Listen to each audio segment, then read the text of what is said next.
अगर आप सक्सेस पाना चाहते हैं तो यूट्यूब पर सर्च करना छोड़ दीजिए कि हम सक्सेस कैसे पाएं, उसके उपाय ढूंढना छोड़ दीजिए। सक्सेस पाने का एकमात्र उपाय है मेहनत, लेबर, हार्ड वर्क, ठीक है। इसके जगह कोई दूसरा ऑप्शन आपके पास नहीं है। Hi, I am Saika, welcome to the lofty classes.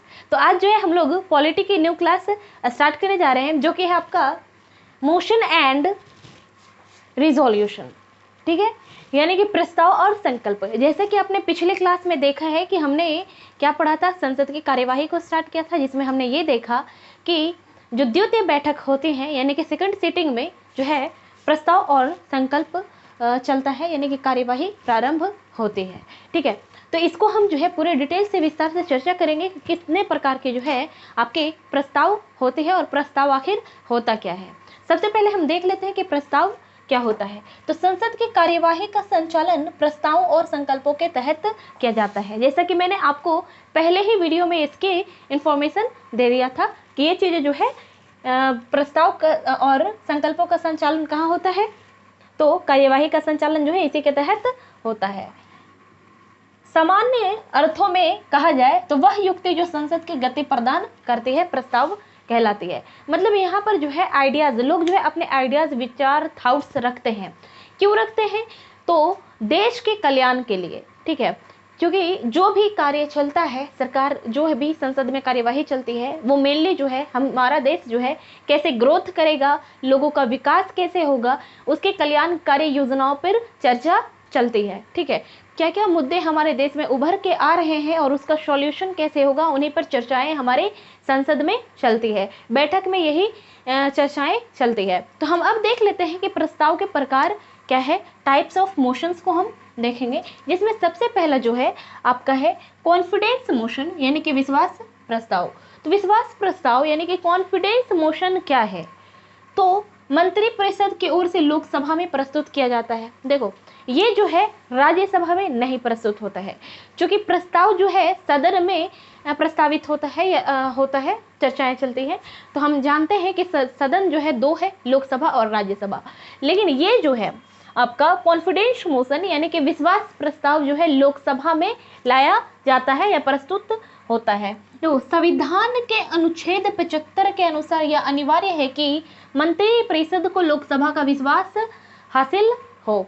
यानी कि संविधान के अनुच्छेद 75 में कहा गया है कि जो सरकार में है, यानी कि जो पक्ष के नेता है, जिसको बहुमत प्राप्त है, उसको क्या होना चाहिए, लोकसभा में विश्वास हासिल हो। यानी कि लोकसभा के जो सदस्य है उसका बहुमत प्राप्त हो। अगर विश्वास प्राप्त होगा तभी जो है वो सत्ता में होंगी। जैसे ही विश्वास गिरता है तो उसका सत्ता भी गिर जाता है। सपोज कर लो कि अभी बीजेपी जो है वो क्या है, सत्ता में है। जैसे ही अगर लोकसभा में उसका विश्वास जो है वो गिर जाता है तो बीजेपी की भी सत्ता, सरकार गिर जाएगी, ठीक है। अब हम बात कर लेते हैं अविश्वास प्रस्ताव की, जो कि विश्वास प्रस्ताव की जस्ट अपोजिट है। अब देखो ये क्या है, और हाँ, विश्वास प्रस्ताव में जो है जो पक्ष के जो नेता होते हैं, जो सरकार में जो दल होता है, जो सरकार में जो होता है, वो जो है क्या, उसको जो है अपने बहुमत को सिद्ध करना होता है। अब हम बात कर लेते हैं अविश्वास प्रस्ताव। यह जो है अनुच्छेद 75 से संबंधित है। ये भी जो है अनुच्छेद 75 में इसको बताया गया है और इसे भी केवल लोकसभा में ही लाया जा सकता है। दूसरा बात क्या कह रहा है कि लोकसभा के नियम, लोकसभा में कई सारे नियम को बताया गया है, जिसका नियम नंबर 198 यानी कि 198 के अंतर्गत इसकी प्रक्रिया बताई गई है कि ये चीजें कैसे होगा, ठीक है। उसके बाद कह रहा है कि लोकसभा में इसे स्वीकार करने का कारण बताने की आवश्यकता नहीं है।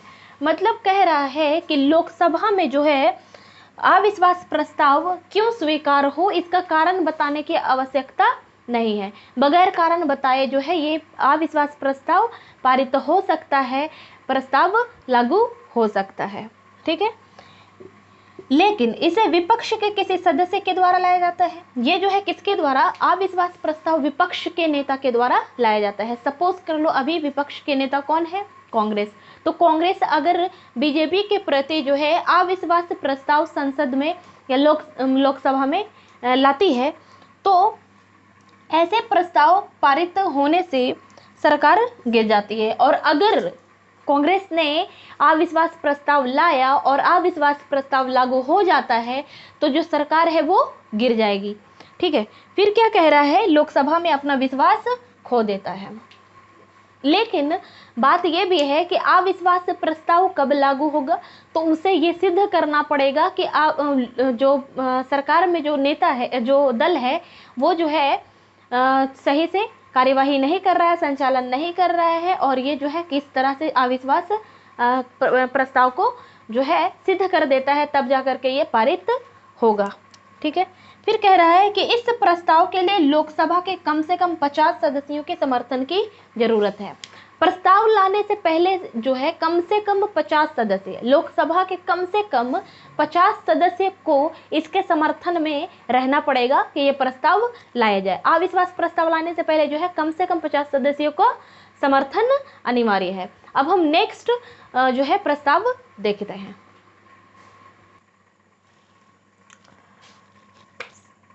निंदा प्रस्ताव, ये प्रस्ताव क्या होता है, तो यह प्रस्ताव भी केवल लोकसभा में लाया जा सकता है। जैसा कि हमने देखा, विश्वास प्रस्ताव, अविश्वास प्रस्ताव, ये सारे के सारे जो है लोकसभा में लाया जाता है। तो ये भी एक ऐसा प्रस्ताव है, निंदा प्रस्ताव एक ऐसा प्रस्ताव है जो केवल और केवल लोकसभा में ही लाया जा सकता है।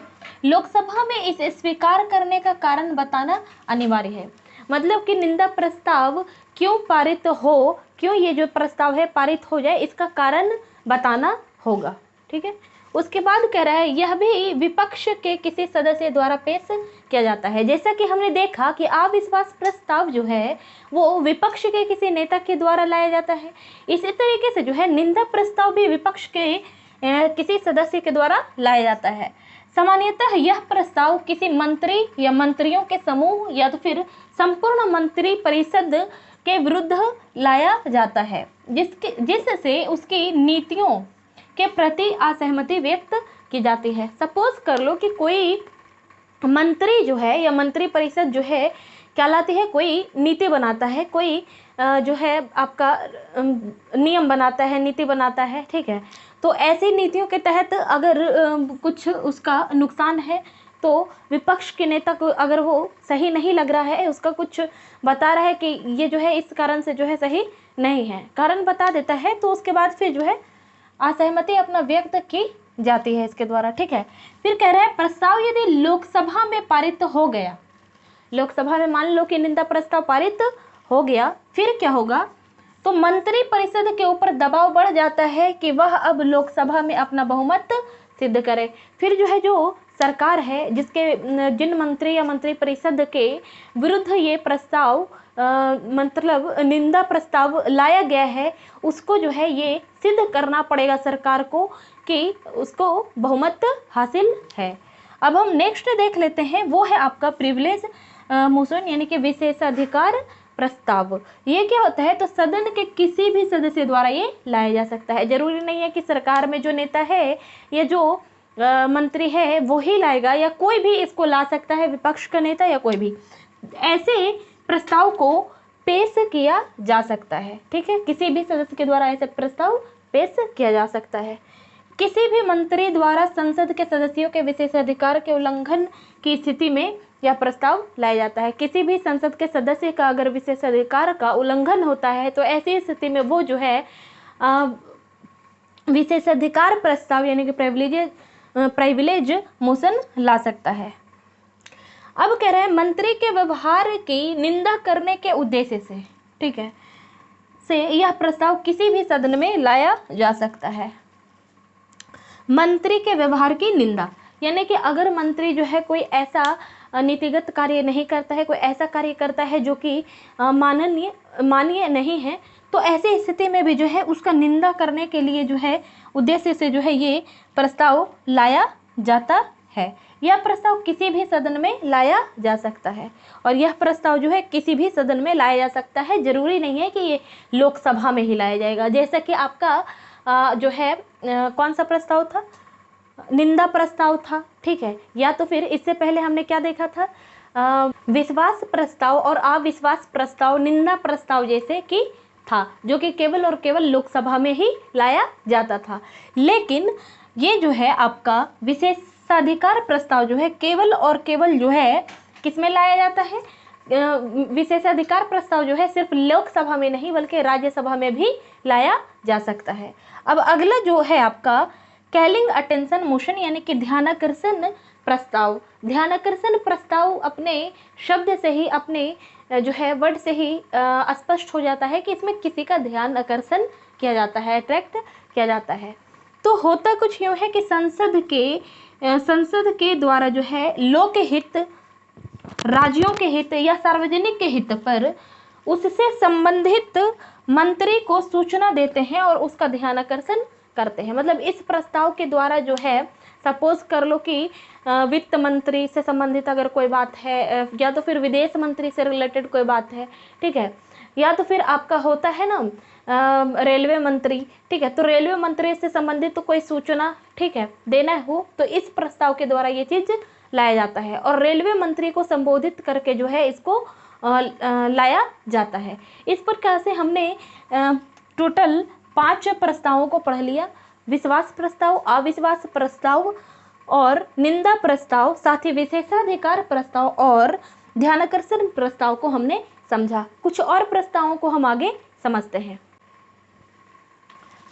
तो अगला जो प्रस्ताव है वो है मोशन ऑफ थैंक्स यानी कि धन्यवाद प्रस्ताव। राष्ट्रपति के अभिभाषण पर दोनों सदनों में चर्चा एवं मतदान होता है। ये बात हम ऑलरेडी जानते हैं कि राष्ट्रपति के अभिभाषण के द्वारा जो है दोनों सदनों की बैठक होती है और उस पर जो है चर्चाएं और मतदान होता है। राष्ट्रपति का भाषण मंत्रिपरिषद के द्वारा तैयार किया गया होता है। अब राष्ट्रपति जो है जो भाषण देता है, जो अभिभाषण देता है, वो हम ये भी जानते हैं कि मंत्रिपरिषद के सलाह पर देता है, यानी कि उसके द्वारा ही तैयार किया जाता है, जिसमें सरकार की भावी योजनाओं तथा कार्य निष्पादन का वर्णन होता है। और ये जो अभिभाषण होता है जिसमें आगे जो है भारत के या तो देश के जो है आगे बढ़ाने के लिए, उसके ग्रोथ के लिए जो है योजनाएं जो बनती हैं उसका वर्णन होता है। फिर कह रहे हैं धन्यवाद प्रस्ताव सरकार के लिए आवश्यक है अन्यथा सरकार गिर जाएगी। धन्यवाद प्रस्ताव को लाना जो है सदन में आवश्यक हो जाता है, अदरवाइज सरकार जो है वो क्या हो जाती है, गिर जाती है। अगला जो आपका प्रस्ताव है वो है क्लोजर मोशन यानी कि समापन प्रस्ताव। इसे कटौती प्रस्ताव जैसे नामों से भी जाना जाता है, और भी अन्य नाम है लेकिन कटौती प्रस्ताव भी इसका मतलब फेमस नाम है, इसको आप याद रख सकते हैं। समापन प्रस्ताव को ही कटौती प्रस्ताव जैसे नामों से जाना जाता है। फिर कह रहा है इसके मुख्य उद्देश्य सदन में चल रही चर्चा को समाप्त करने के लिए लाया जाता है। अब देखो समापन प्रस्ताव नाम से ही स्पष्ट होता है कि समाप्त, जो संसद में जो चर्चाएं चल रही थी, जो भी प्रस्ताव चल रहा होगा या चर्चा चल रहा होगा उसको समाप्त करने के लिए ये आपका प्रस्ताव लाया जाता है। और बीच में ही जो है चर्चा को रोक दिया जाता है और संबंधित विषय पर जो है मतदान जो है करा लिया जाता है। फिर अगला जो पॉइंट है वो कह रहा है समापन प्रस्ताव 4 प्रकार के होते हैं। समापन प्रस्ताव जो है कितने प्रकार के होते हैं, 4 प्रकार। पहला जो है वो साधारण समापन प्रस्ताव है, दूसरा कंगारू समापन प्रस्ताव है, और तीसरा जो है घटकों के द्वारा समापन प्रस्ताव होता है। फिर एक है गिलोटिन समापन प्रस्ताव। इस तरह से हमने प्रस्तावों को समझा है। आप जो है हमारे जो भी बताया जाता है उसे आप नोट्स पर ज़रूर नोट करिए, क्योंकि ये ज़रूरी हो जाता है चीज़ों को याद रखने के लिए, रिकॉल करने के लिए और रिवीजन करने के लिए, ठीक है। फिर हमें और चीज़ें ज़्यादा समझ में भी आती हैं। और कोई डाउट होता है तो आप कमेंट सेक्शन में ज़रूर कमेंट करके बताइए, और ये भी मेंशन कर दीजिए कि आपको क्या समझ में नहीं आया। सिर्फ समझ में नहीं आया नहीं लिखने से होता है, बल्कि आपको बताना पड़ेगा कि क्या समझ में नहीं आया। फिर अगला जो बात है कि अगर आप चैनल पे न्यू है तो चैनल को ज़रूर सब्सक्राइब कर दीजिए याद से, और अपने फ्रेंड से, अपने परिवारों के पास वीडियो को शेयर करिए ताकि हर लोग जो है इससे परिचित हो जाए। और इसी तरह से हमें आप देखते रहिए। Thank you, thanks for watching me.